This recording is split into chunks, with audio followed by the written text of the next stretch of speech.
the 6th Meghalaya Games. Again.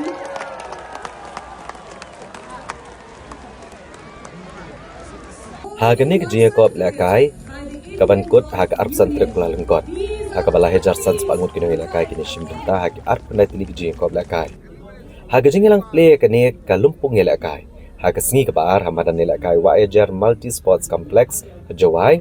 Menteri Rangba Kejelau Konrad Kongkal Sangma rengkat disebut Menteri Rangba Kejelau ubak Presiden Tensong baru ubak senyau Balanghar.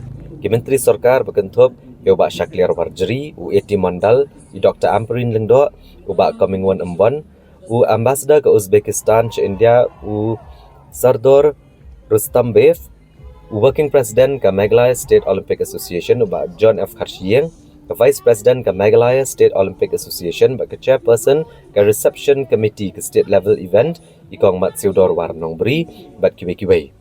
Bat lawan Mansaki yang kena gelumpung ilakai dapalat Katsan Hajar Ngut kipat ba. Habakran ke jengilang Konrad Kongkal Sangma uloong bagi jengilakai Kamde Satya tangkakam banyo atakama.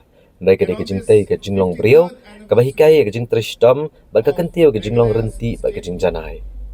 Ulang bagi sorkar ke bamenta ke bawah kemakde ke samla ke jela hai kinu ke kam ke bagalea.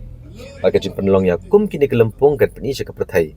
Ya ki sab jeng ke samla ke badan sab bad haba ke sorkar ke tahu ke no ke mak trekam ke samla ke long ke benta ke bakong sanbha.